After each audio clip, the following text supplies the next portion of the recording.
د آصف توخي د شهیدېدلو اصلي کیسه او حقیقت ښکاره شو. آصف توخي څنګه د پنجابي ملیشو د سترګو خارو.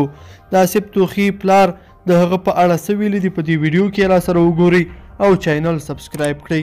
درنو لیدونکو السلام علیکم، وخت مو پخیر.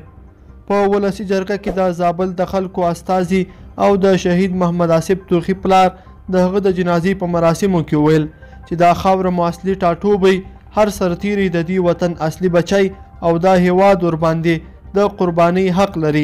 زرګونه داسې نورو سرتیرو د آصف جان په څیر سرونه د دې وطن لپاره قرباني کړي دي. ښاغلي توخي زیاته کړې چې د خپل باتور زوی شهادت یې نه ځوروي، ځکه شهید محمد آصف د وطن او خاورې په دفاع کې شهید شوی دی. هغه وخت به دی ډېر ځورېده چې خدای مکړه د پنجاب په اشاره د افغانانو او افغانستان په ضد جګړه کوله. باید وویل شي چې محمد آصف توخي ډیر زړور او د پنجابي ملیشي سخته ویره ترې درلوده. همدا و چې له څو میاشتو راهیسې د شهادت پلان نیولی و. بالاخره پرون ماښام یې په ډیره بزدلانه ډول د پکتیکا ولایت په یحیی خیل ولسوالۍ کې شهید کړ.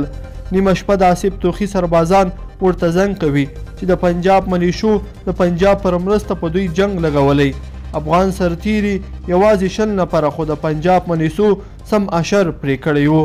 د پکتیکا له ټولو ولسوالیو خپل جګړه ماران راټول کړي وو، غوښتل د سرتیرو پوسته سقوط او هغوی شهیدان کړي. خو آصف توخي په نیمه شپه کې له خواږه خوب څخه د خپلو سرتیرو د خلاصون په پار پاسېږي. چانته تړي خپل ملګري له خواږه خوب څخه پورته کوي، ورته وایي پورته شئ ملګرو، نن بیا غزا ته ځو. د پنجاب ملیشو برید کړی، ټول ملګري په ډیره میړانه د پنجاب د ملیشو پر ضد غزا ته روانیږي. کله چې د لارې نیمایي ته رسیږي د آصف توخي په موټر ماین چاودنه کیږي.